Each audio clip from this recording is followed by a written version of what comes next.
बिस्मिल्लाहिर्रहमानिर्रहीम। आज हमने पढ़नी है एंटीकोलिनर्जिक ड्रग्स। एंटीकोलिनर्जिक ड्रग्स मैंने आपको कल भी बताया था कि आपने जो अपनी क्लासिफिकेशन आप अपना जो मेन टेबल्स करने हैं वो आपने मिनी कैटसन के करनी है। और वैसे अगर आपने उसको चैप्टर को याद करना है तो या पढ़ना है तो आपने उसको लिपन कोर्स से पढ़ना है। और आपने कैटसन के टेबल्स देख लीजिएगा अगर कोई हुए, और एंड पे जब आपका चैप्टर कंप्लीट हो जाए तो अपनी रिवीजन के लिए समरी को गो थ्रू कर लीजिएगा मिनी कैटसन की।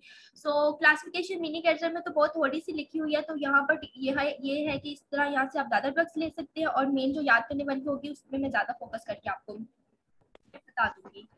चलिए अब यहाँ पर जो है एंटी मस्कुलिनिक में सबसे पहले आपने एंटी स्पैस्मोटिक लिखना है ऐसे करके, मतलब बस कोशिश क्या करें आप इस तरह करके ना, मतलब फ्लो चार्ट की फॉर्म में लिखा करें। एंटी स्पैस्मोटिक में आपके पास दो आते हैं, टर्शियमाइंस और क्वार्टरलियामाइंस। ये वर्ड्स बुक में भी आपको मिलेंगे। हम इसको क्लासीफाई करते हैं ना, तो टर्शियमाइन में एट्रोपिन मोस्ट इंपॉर्टेंट है। इसकी मतलब इसको हम बहुत डिटेल से पढ़ेंगे। इसके अलावा स्कोपोलामीन है, डाइसाइक्लोमाइन, स्कोपोलामीन हम ना वो जिन लोगों को ड्यूरिंग फैब्रिक वॉमिटिंग वगैरह होती है ना, तो उसको हम ये देते हैं। इसका भी हम डिटेल से देखेंगे, ठीक है।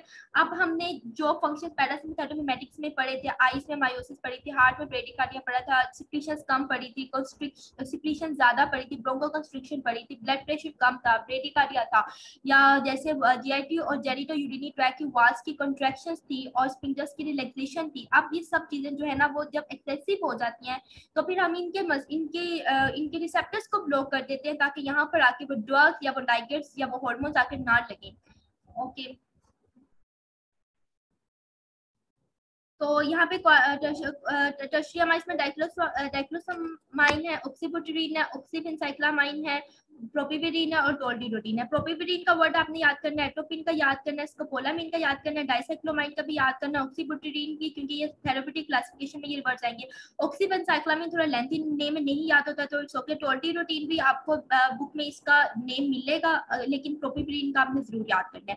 क्वार्टेरियमाइड्स में एनाइसोटोप है, देखिए इसका नाम एट्रोपिन की तरह मिलता जुलता है, बस फर्क इतना है कि पहले ए एंड एन लगा के आइसो, जैसे हम आइसोट्रोप नहीं पढ़ते थे तो आइसोट्रोपिन, ये याद करने का तरीका होता है इस तरह से। क्लिनिडीनियम, ये वर्ड मुश्किल है, ये बेशक आप ना याद करें। ग्लाइकोपाइरोलेट, ये आप कर सकते हैं, ग्लाइकोपाइरोलेट,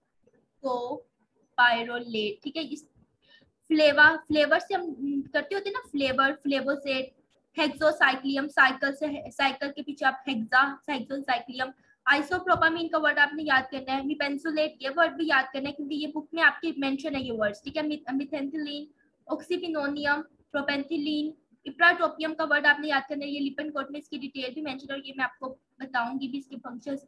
प्रोपेंथिलीन और प्रोपेंथिलीन का वर्ड याद कर लें। अब यहाँ पे देखिए मिपेंसुलेट और मिथेंथिलीन, जैसे आप एक वर्ड याद करें प्रोपेंथिलीन के बाद मिथेंथिलीन, ये दोनों मिलते जुलते नाम हो गए, ये आपको याद हो गए।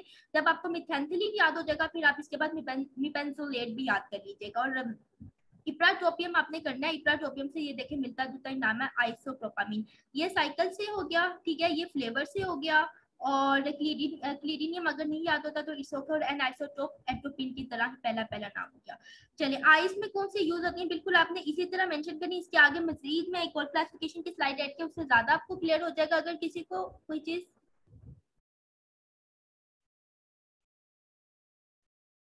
हाँ जी, जैसे आपको ये डॉक्टर आमना ने बताया कि 3 एटलीस्ट याद होने चाहिए। Okay fine. अच्छा, आगे आइस में हम जो यूज करते हैं, ये आइस वाला आप अच्छे से याद कर लीजिएगा क्योंकि ये पूछते होते हैं वाइवा में भी, और ये एसक्यू भी है। आइट्रोपिन, होमाट्रोपिन, साइक्लोपेंटोलेट। जैसे होमाट्रोपिन जो है वो होम से यानी याद करता। साइक्लोपेंटोलेट ये फिर से साइकिल से। टोपिकामाइड और ये बेशक वर्ड लास्ट वाला मत याद कीजिए। ये आइस वाले आपने 3 याद करनी है, ठीक है, कोई से भी 3 कर लीजिएगा। आइट्रोपिन आपको ऑलरेडी याद होगा। और एंटी पार्किंसोनियंस में हमने कौन सी याद करनी है, ये भी पूछते होते हैं। जैसे आपने, मैंने कल के लेक्चर में आपको एल्जाइमर का बताया था, तो आज के लेक्चर में आपने इसका भी बिल्कुल याद करना है। याद है सीएनएस में भी वर्ड्स बहुत ज्यादा यूज होंगे, जैसा कि अब आपको पता है कि सीएनएस बहुत ज्यादा इंपॉर्टेंट उन्होंने इस साल कर दिया। उसमें से आपके 2 ऐसे क्यों आने, और तो आपको वो सारा ही करना पड़ेगा। तो इसी तरह जहाँ पे ये सीएनएस का पोर्शन जहाँ जहाँ आएगा आपने उसको अच्छे से देख लेना। जैसे ये बेंस ये इसकी सारी डिटेल आप सीएनएस में जाके पढ़ लेंगे। बेंस्ट्रोपिन, पिप्रिडीन, जैसे अभी आपको डॉक्टर आमना ने भी कहा कि 3 नेम्स भी आप कर लें तो more than enough for you. ठीक है। एंटीमस्कुलिन में जरा आप 4-5 कर लीजिएगा, बाकी जैसे आइस में और ये इनमें आप 3 नेम्स करें। ट्राईहेक्सीफेनिडीन इसका नेम आगे आएगा लेक्चर में, तो आपको ये याद, ट्राईहेक्सीफेनिडीन, जैसे ट्राई का मतलब 3, हेक्सा का मतलब 6, फेनिडीन, इस तरह याद करने होते हैं ड्रग्स के नाम। एंटीकोलिनर्जिक एक्टिविटी में उन्होंने मजीद बता दिया कि एंटीहिस्टामिन का भी आपका एक चैप्टर, और कभी कभी ना प्रोफ में इसमें से भी कोई एक आध क्वेश्चन आ जाता होता है अगर उन्होंने माइनर टॉपिक्स में से देना होता है। और फिनाट्रीन और डाइफिनिड्रामीन, इनके नेम्स आगे आपको याद हो जाएंगे, ये आप पढ़ेंगे। एंटीहिस्टामिन का अलग से भी आपका होगा चैप्टर, और फिर ये माइनर टॉपिक्स हैं, ये भी करवाते हैं आपके। और फिनाट्रीन और डाइफेनिड्रामीन। अच्छा, अब ट्राइसाइक्लिक एंटी डिप्रेसेंट, ये इसमें इमिप्रामीन और एमिट्रिप्टिलिन। ठीक है, ट्राइसाइक्लिक एंटी डिप्रेसेंट भी आपने याद करने हैं, ये आपके इस चैप्टर में इंक्लूड है, क्योंकि ये देखो ये दोनों जो ड्रग्स है ना, कि जो जो ड्रग्स आपके पास एक दो फंक्शंस हो ना उनके थेरापेटिक क्लासिफिकेशन वाले, वो आपके उतने ही ज्यादा चांसेस होते हैं वो पेपर में आ जाए। अब जैसे ये जो मैंने आपको इमिप्रामीन और एमिट्रिप्टिलिन बताया है, ये एंटीमस्कुलिनिक पे ट्राइसाइक्लिक एंटी डिप्रेसेंट भी है, तो अब इसकी इंपॉर्टेंस एज कम्पेयर टू उन ड्रग्स की ज्यादा जो सिर्फ एक ही काम करती है। आप देखो इसका मैंने याद इस तरह किया था कि अमीट्रिप्टिलिन, जैसे अम्मी से हम पूछते हैं कि हम ट्रिप पे चले जाए, ठीक है, इस तरह अमीट्रिप्टिलिन और इमिप्रामाइन, ठीक है, इस तरह। और फिनोथाइजीन में आप देख लें क्लोरप्रोमासिन और थायोरिडासिन, इनके तो भी आपने नाम जरूर याद करने हैं, ठीक है, आपने क्लासिफिकेशन में मेंशन करनी है। चलिए, अब ये वाली जो क्लासिफिकेशन है ये आपकी लिखी हुई है मिनी कैटसन में, और उन्होंने ना इस तरह फ्लो चार्ट की फॉर्म में लिखी हुई है, ठीक है। तो ये वाली क्लासिफिकेशन है क्लिनिक ब्लॉकर्स में हेक्सामिथोनियम, ट्राइमिथाफेन, मेकामालामाइन, इसमें से 3 नाम याद कर लें, बाकी किसी को पेम्पिटिन और पेंटोलिनियम याद होते हैं तो वो ये 2 याद कर लें। न्यूरोमस्कुलर ब्लॉकर्स में आपने 2 लिखने हैं, कम्पिटिटिव होते हैं, एक नॉन कम्पिटिटिव होते हैं। इसमें कम्पिटिटिव में टुकोकुराडीन आते हैं, पेनकुरोनियम आते हैं, अतराकुडियम आता है, कैलामाइन आता है, विकुरोनियम आता है। कैलामाइन का नाम याद कर लें। टुबाकुरिडियम का हमने कल भी इसका पढ़ा था, किसके हमने एंटीडोट पढ़े थे, न्यूस्टिग्मिन वगैरह और एकोथायोकेट, ठीक है, तो ये नाम आपको पहले से याद होगा। अब ये देखें 2 वर्ड ऐसे हैं जिसके एंड पे आता है रोनियम, रोनियम याद करके पहले के एंड में विको लगा देना और फिर इसके एंड पे पेन को लगा देना, ठीक है। नॉन कम्पिटिटिव में आपने एक बार जरूर याद करना है सक्सिनिल कोलिन और डिकैंडम, ये बेशक ना याद कीजिएगा लेकिन ये देख लें, डी कैम कोलिनिस्ट्रेस रीजनरेटिव में पैराडॉक्साइन की जो है वो डिटेल हम पढ़ेंगे आज ही, ठीक है, पैराडॉक्साइन की डिटेल, ठीक है, इसको भी आपको तब ये याद हो जाएगा। चलिए, इसको क्लासिफिकेशन को जिसने यहाँ से याद करने ज्यादा ड्रग्स, वो यहाँ से इसका जो है वो स्क्रीनशॉट ले सकते हैं।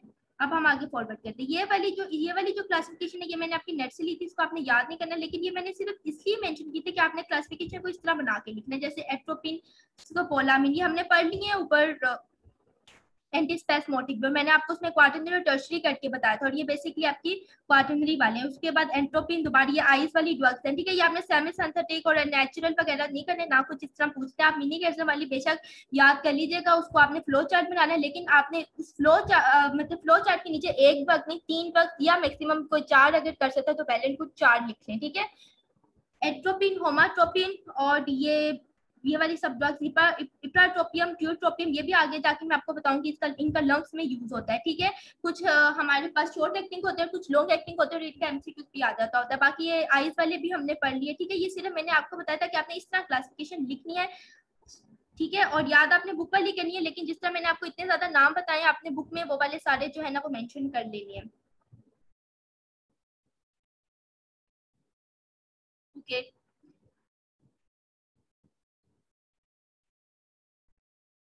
अब हम आगे थेरेपेटिक क्लासिफिकेशन पे आते हैं।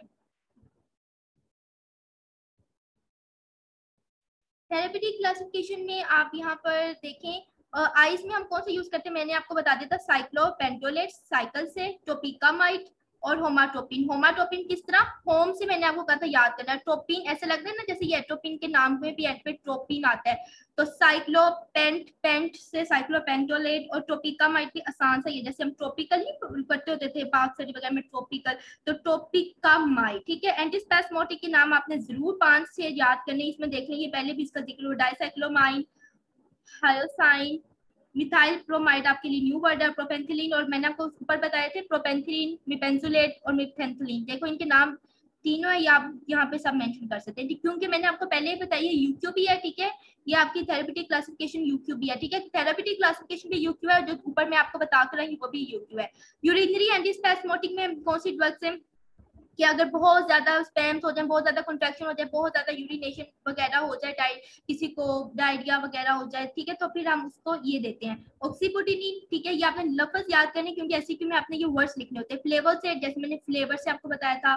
और यहाँ पे दानीफिनासिन और टोस्पियम, ठीक है। दानीफिनासिन और टोस्पियम, ये चीजें आपने जब थेरेपेटिक क्लासिफिकेशन इस साल प्रोफ में क्वेश्चन भी आया था, तो अगर आप 6-7 भी कुछ किसी डिजीजेस के प्रिवेंशन के लिए एंटीस्पेस्मोटिक के ड्रग्स मेंशन कर रहे हैं, अगर आप 6 भी करें तो एटलीस्ट उन 6 में 3-4 नाम आपके नाम याद होने चाहिए। जिसको इसमें से ऑक्सीबुटिनिन तो आसान से है, फ्लेवोसेट भी आपको याद हो जाएगा, और धानी धानी फिनासिन, ठीक है, ये भी आपको याद हो जाएगा। बाकी ये टोस्पियम, किसी को ये देखें टोस्पियम देखा जाए तो सबसे ज्यादा आसान है।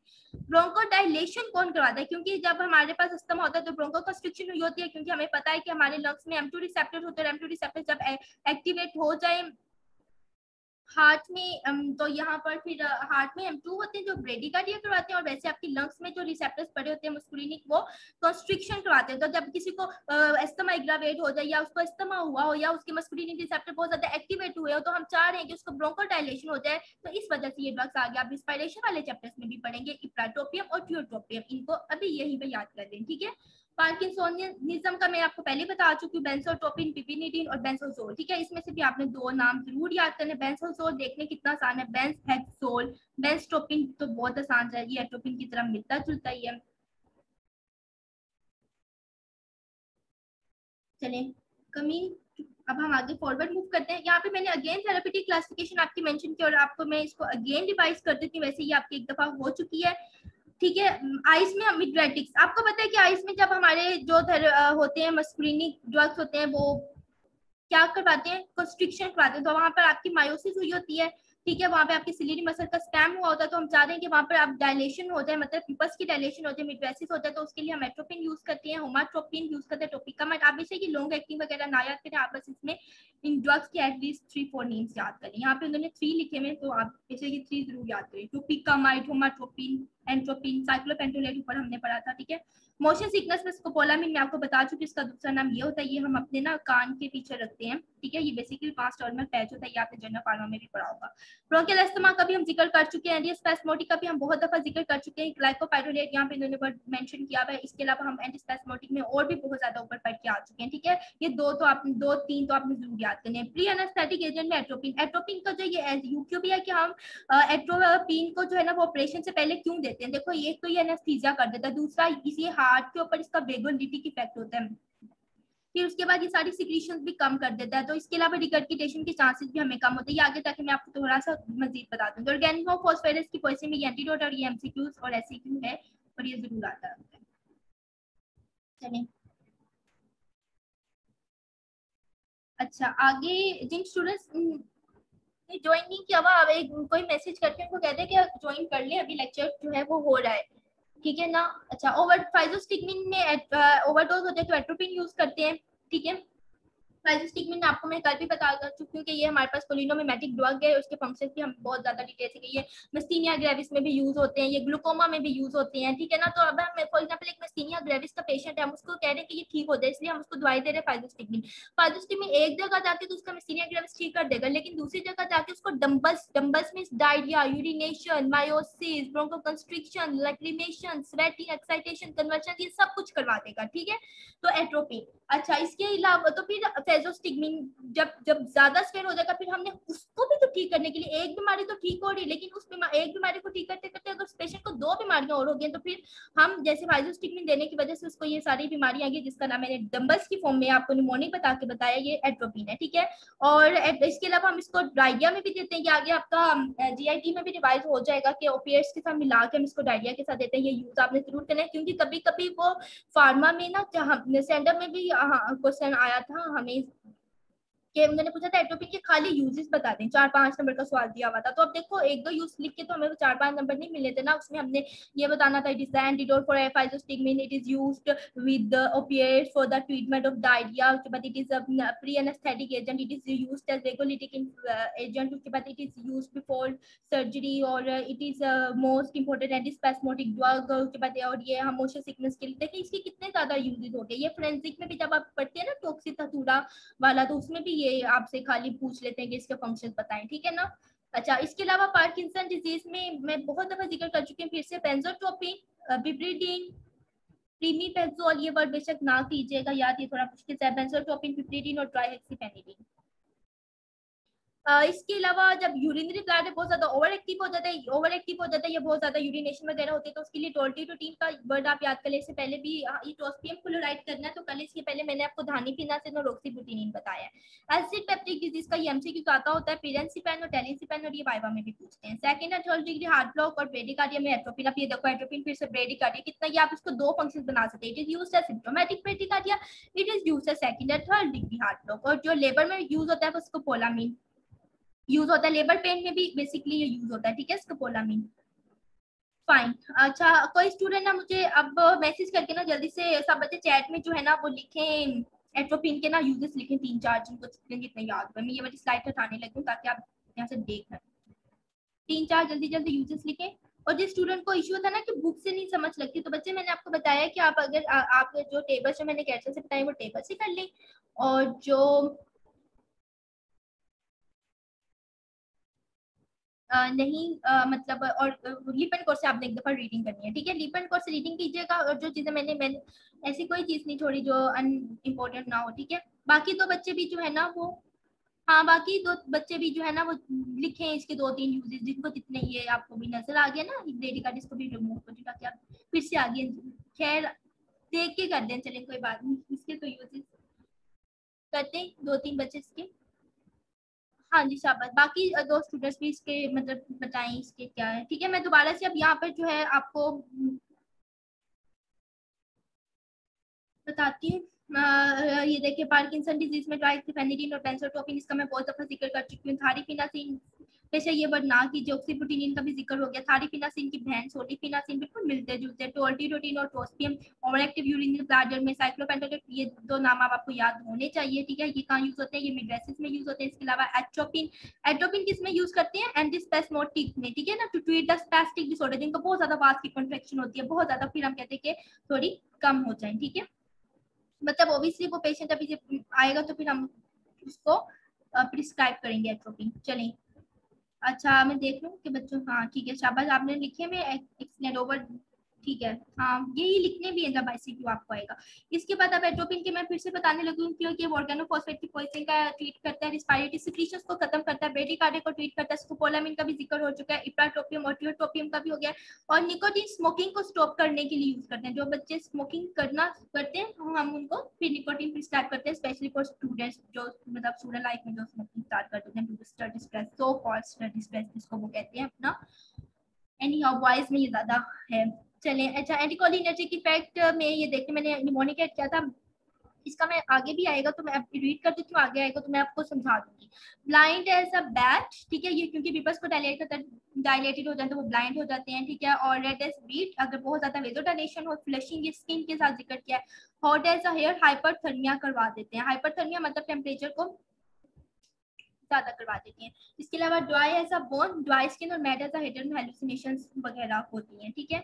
तो ये देखिए कांट भी, कांट सी में आपका ये आ जाएगा डायलेशन वाला, कांट स्पिट ये आ जाएगा आपका, क्योंकि इतनी ड्राइनेस हो जाती है, इतनी ज्यादा उसकी सिक्रीशंस वगैरह कम हो जाती है कि उसको वो मतलब सेलिवेशंस खत्म हो जाती है, कांट शिट, ठीक है।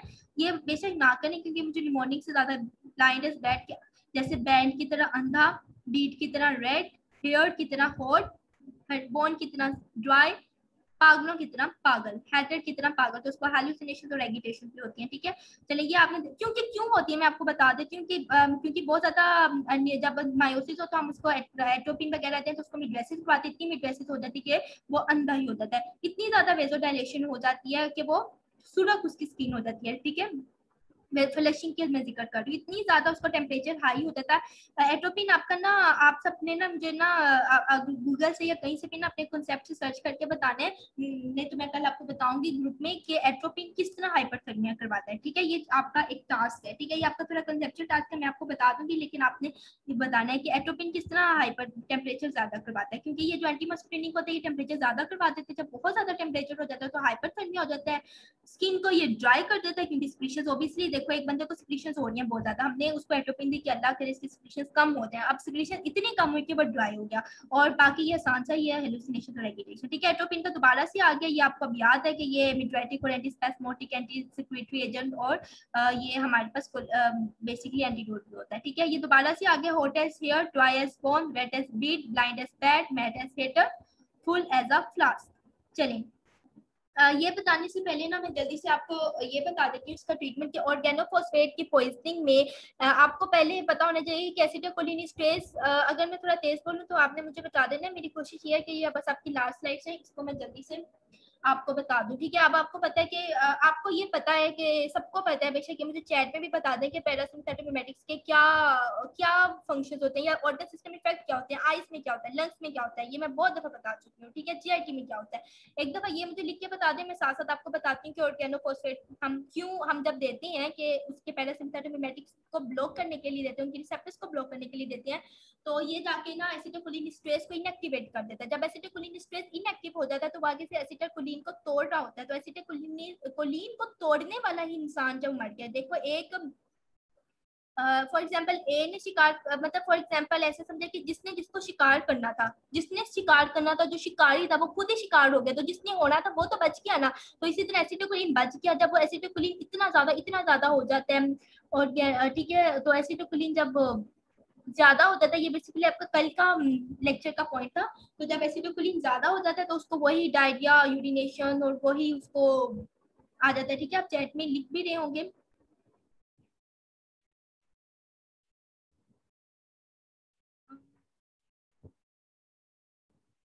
ठीक है, बार बार चैट में आप लिख लिख के बताएं भी मुझे ये डंबल्स वाला ना। ठीक है, बहरहाल इसमें यही है कि ना अ, तो फिर हम ऑर्गेनोफॉस्फेट की पॉइजनिंग से जो पेशेंट आ जाता है, अब आपको मैंने ये बता दिया कि ऑर्गेनोफॉस्फेट ने एसिटाइलकोलिन स्पेस को इनएक्टिवेट करना, एसिटाइलकोलिन स्पेस ने एसिटाइलकोलिन को इनएक्टिवेट करना होता है। जब एसिटाइलकोलिन स्पेस ही इनएक्टिव हो जाएगा तो एसिटाइलकोलिन का लेवल ज्यादा हो जाएगा, ये तो पैरासिम्पथेटिक आप ये जो फंक्शन है वो आपकी बॉडी में ज्यादा शो होंगे। फिर हम उसको क्या करते हैं, पेशेंट को मतलब ऑर्गेनोफॉस्फेट की बेसिकली पॉइजनिंग जब हो जाती है तो ये आपका फोरेंसिक का भी यूक्यूट, यहाँ पर भी हम उसको एयरवे ब्रीथिंग और सर्कुलेशन चेक करते हैं। हम इसके अलावा उसके कपड़ों को कंटामिनेट क्लोथ को जल्दी से रिमूव करते हैं, उसकी स्किन को अच्छे से वॉश करते हैं, एट्रोपिन देते हैं। बस आपने इसमें डोज याद करनी है क्योंकि मैं आपको ना चलिए आप ये बाद में एट्रोपिन को 2 मिलीग्राम देते हैं इंट्रामस्कुलर और आईवी, और 15 मिनट के फासले में रिपीट करते हैं। उसके बाद आपने पेरोडोक्साइम का लफ्ज याद करना है, ये 1 ग्राम देते हैं और एट्रोपिन 2 मिलीग्राम देते हैं। इसको आपने ऐसे याद करना है, एट्रोपिन ज्यादा अच्छी है तो ज्यादा दी, 2 दी, पेरोडोक्साइम कम अच्छी है तो कम दी, 1 दी। फर्क ये है कि ग्राम लगाना है पेरोडोक्साइम के साथ और मिलीग्राम लगाना है एट्रोपिन के साथ, और ये 100 ml नॉर्मल स्लाइन में मिक्स करके देनी है। ठीक है, इसके अलावा 5% ग्लूकोज भी देनी है और वो आईवी से देनी है। और अब आपको पता है कि इस दफा आपका क्लिनिकल साइड पे ज्यादा एम्फसाइज करेंगे और आपके रिटर्न पेपर में भी, तो आप खुद समझदार है, आपने खुद समझ के उन चीजों पे ज्यादा। हाँ, शाबाश शाबाश, आपने लिख लिया, इसका मतलब आपको पता है, आपको समझ आ गया ऑर्गेनोफॉस्फेट की पॉइजनिंग इसका मतलब। ठीक है, तो फिर उसके बाद आपने उसकी आर्टिफिशियल रिस्पायरेशन को कंट्रोल करनी है और एयरवे देखनी है, और एंड पे आपने उसको डायस्पाम देना है। ठीक है, तो आपने ये चीज देखनी है। अब आपको मैंने बता दिया कि ऑर्गेनोफॉस्फेट, हाँ ठीक है, और ये क्या हो गया, मीटिंग मीटिंग,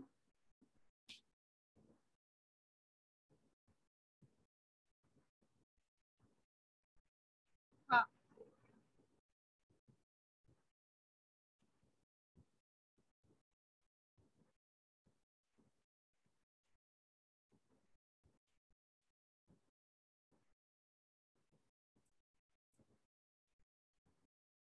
से कहाँ पे चला गया है पेज, रिटर्न टू मीटिंग पे नहीं हो रहा।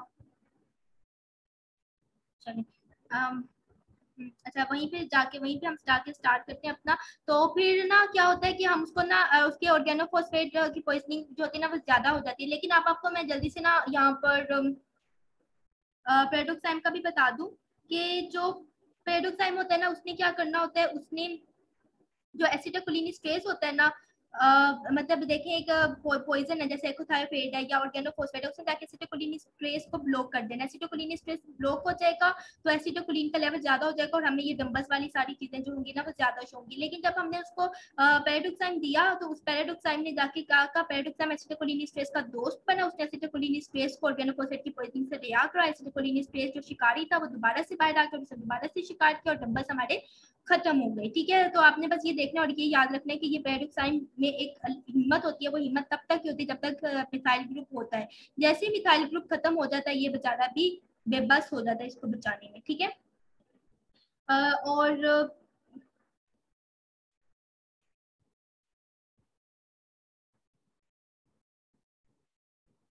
चले यहाँ पर आगे ये देख लें, ये फार्मर को ऑर्गेनोफॉस्फेट की पॉइजनिंग हुई, डॉक्टर ने ये आपकी तरह जान लिया कि इसको सीजर्स एंड डायरिया मायोसिस है, जैसे आपने जान लिया ये सब सिम्टम्स उसको आ गए।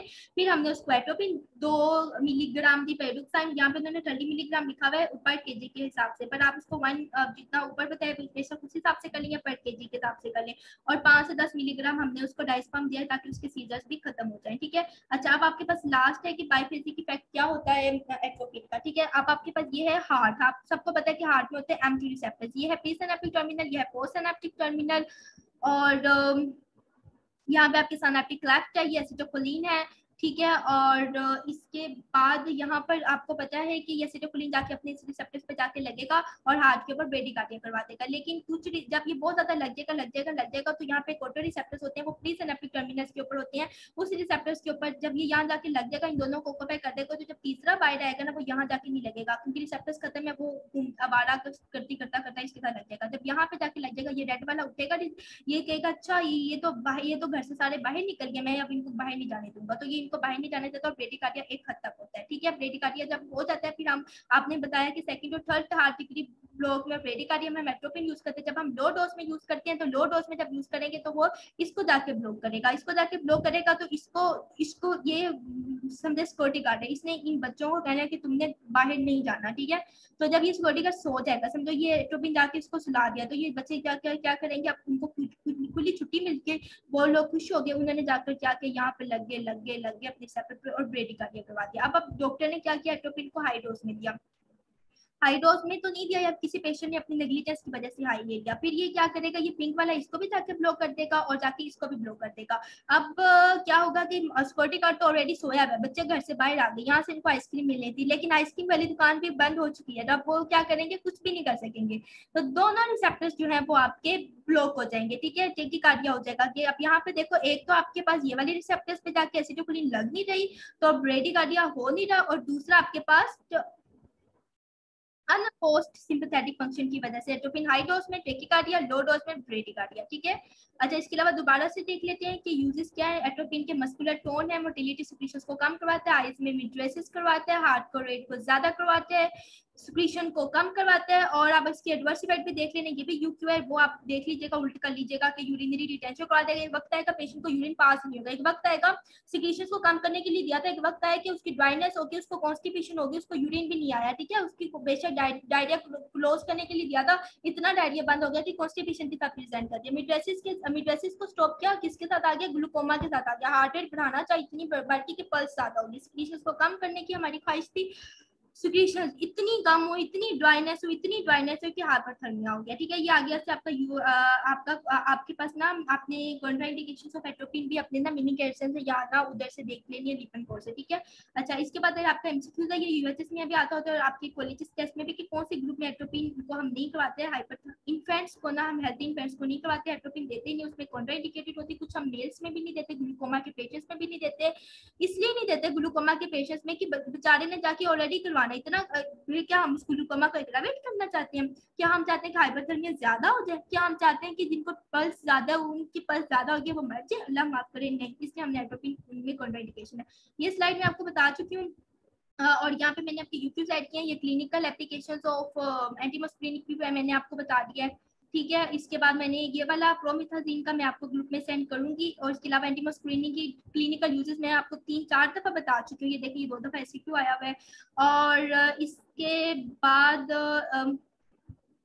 ये देखिए फार्माकोलॉजिकल इफेक्ट ऑफ एट्रोपिन, ये आपने ही मुझे बता दिए। एंटीमस्क्रीनिक और क्लिनिकल यूजेस में हम 3 दफा कर चुके हैं। ऑक्साइम, एक आप पेरिडोक्साइम का नाम याद कर लीजिएगा, और इसको मैंने आपको इसकी पॉइजनिंग भी बता दी, वो शिकारी वाली, ठीक है। पेरिडोक्साइम का शिकार कौन है? ऑर्गेनोफॉस्फेट का शिकार एसिटिल्कोलिन स्ट्रेस है, एसिटिल्कोलिन स्ट्रेस का एसिटिल्कोलिन है, और पेरिडोक्साइम ने आके क्या करना है, दोस्त है एसिटिल्कोलिन स्ट्रेस का, उसने जाके उसको जिंदा बचाना है ताकि वो जिंदा हो जाए और दोबारा से एक्टिवेट हो जाए और एसिटिल्कोलिन को कम कर दे और ऑर्गेनोफॉस्फेट की पॉइजनिंग खत्म हो जाए, ठीक है। ये आपका उधर भी है फ्रेंजिक में भी, और एग्जाम का भी हम जो है जिक्र कर चुके हैं। Thank you so much. अगर 1 मिनट